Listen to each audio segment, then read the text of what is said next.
God of thunder Thor का fate राजा बनने का है, चाहे वो किसी भी जन्म या फिर किसी भी यूनिवर्स में क्यों ना हो। नॉर्स माइथोलॉजी के अनुसार थॉर एक ऐसा देवता है जो अपनी बहादुरी और दरियादिली के लिए जाना जाता है, जिसकी झलक हमें मार्वल सिनेमैटिक यूनिवर्स में भी देखने को मिली है। वैसे तो हम थॉर को सबसे पावरफुल एवेंजर के रूप में भी जानते हैं, लेकिन क्या आपको पता है मार्वल के यूनिवर्स में थॉर के दूसरे वेरिएंट्स भी एग्जिस्ट करते हैं, जो शायद हमारे एमसीयू वाले थॉर से काफी ज्यादा पावरफुल भी हैं। तो चलिए जानते हैं इन्हीं पावरफुल थॉर वेरिएंट्स के बारे में, जो हो सकता है कि हमें आने वाले समय में मार्वल के सिनेमैटिक यूनिवर्स में भी देखने को मिल जाएं।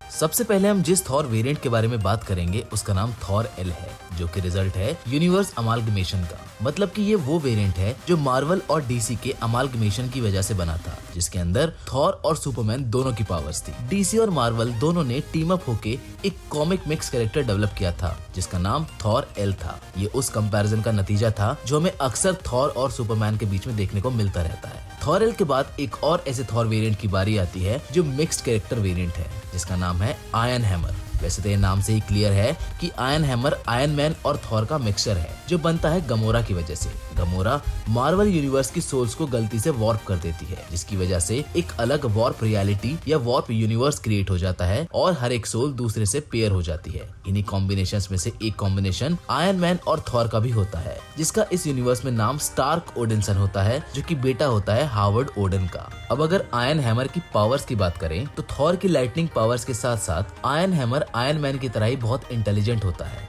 जो मेटल आर्मर के साथ साथ एक बहुत बड़ा हैमर भी व्हील किया करता था, बिल्कुल थॉर की तरह। आयरन हैमर के बाद नंबर आता है जेन फॉस्टर द माइटी थॉर का, जो हमें आने वाली film Thor love and thunder में भी देखने को मिलने वाली है। इस कहानी की शुरुआत होती है गॉर द गॉड बुचर से, जिसे थॉर हरा चुका है, लेकिन एक लड़ाई में निक फ्यूरी की वजह से थॉर अनवर्दी हो जाता है और अपनी पावर्स को खो देता है। उसी समय जेन को, जो थॉर का लव इंटरेस्ट है, उसे कैंसर हो जाता है और थॉर के अनवर्दी होने की वजह से हैमर अपने सक्सेसर को ढूंढ रहा होता है। जेन के कैंसर की वजह से वो हैमर के लिए वर्दी हो जाती है और हैमर की वजह से उसके अंदर थॉर की पावर्स आ जाती हैं। अब जेन के बाद नंबर आता है एक ऐसे थॉर के वेरिएंट का जो थॉर को हराकर वर्दी बनता है, जिसका नाम बीटा रे बिल है। अब वो थॉर को हराकर वर्दी बना है तो आप समझ ही सकते हैं कि वो कितना पावरफुल होगा। बीटा रे बिल चैंपियन था कॉर्बिनिटीज रेस का, जिसको सर्तर डिस्ट्रॉय कर देता है। सर्तर वही डीमन है जो थॉर रैग्नारॉक में एसगार्ड को भी डिस्ट्रॉय करता है। बचे हुए लोगों को लेके बीटा रे बिल एक नए घर की तलाश में निकल जाता है और वो पहुंच जाता है मिल्की वे पर, जहाँ का रक्षक होता है थॉर। उनके फ्लीट को देखकर थॉर उनके आने का कारण पूछता है, लेकिन बीटा रे बिल थॉर को अपना दुश्मन समझ के उस पर हमला कर देता है। थॉर को हराने के बाद बीटा रे बिल हैमर के लिए वर्दी हो जाता है, लेकिन दो हैमर के दावेदारों की वजह से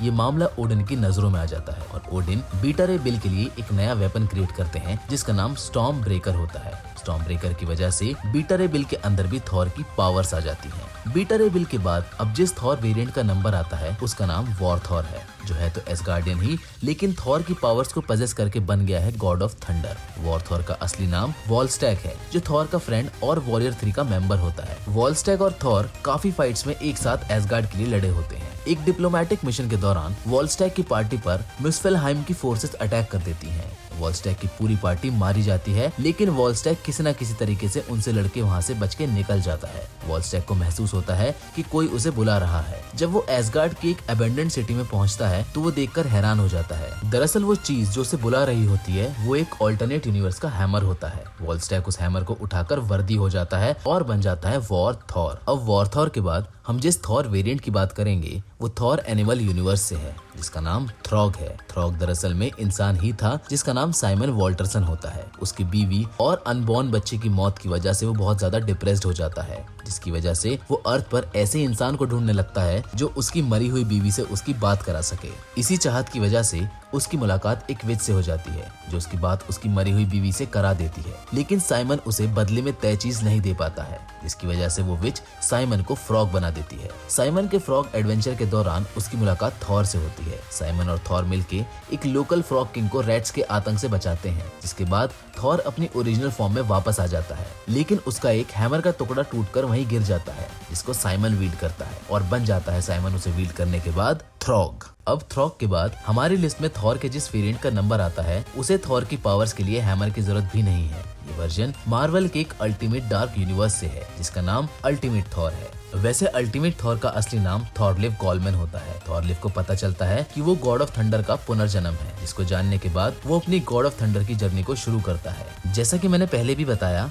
कि थॉरलिव को पावर्स पजेस करने के लिए हैमर की जरूरत भी नहीं पड़ती थी, फिर भी वो हैमर की जगह स्टॉर्म ब्रेकर को वील्ड किया करता था। असलियत में म्योल्निर यानी कि हैमर सिर्फ थॉर की पावर्स को कंट्रोल करता है, इसीलिए गॉड ऑफ थंडर बिना हैमर के भी उतना ही पावरफुल है जितना वो हैमर के साथ है। और थॉरलिव भी असली गॉड ऑफ थंडर का पुनर्जन्म था, जो गॉड ऑफ थंडर की पावर्स के साथ ही पैदा हुआ था। अल्टीमेट थॉर के बाद नंबर आता है थॉर के एक ऐसे वेरिएंट का जो अल्टीमेट कॉस्मिक पावर्स को पजेस करता है, जिसका नाम ओल्ड फिनिक्स किंग थॉर है। द फिनिक्स फोर्स एक ऐसी सुपर पावरफुल एंटिटी है जो कॉस्मोस में ट्रेवल करती रहती है। फिनिक्स फोर्स जब अर्थ पर आई थी तो उसका कोई शेप और फॉर्म नहीं थी, मतलब उसका कोई होस्ट नहीं था, वो होस्टलेस और शेपलेस थी। होस्ट की तलाश में फिनिक्स फोर्स थॉर के साथ बॉन्ड हो जाती है और थॉर बन जाता है फिनिक्स किंग थॉर। वैसे अगर हम फिनिक्स फोर्स के रिसेंट होस्ट की बात करें तो जीन ग्रे फिनिक्स फोर्स की काफी फेमस और पावरफुल होस्ट है। इसने सबसे ताकतवर म्यूटेंट एन-सबा-नूर को भी इजीली हरा दिया था। अब इससे आप ये तो अंदाजा लगा ही सकते हैं कि फिनिक्स किंग थॉर कितना पावरफुल होगा, जो अपने दुश्मनों को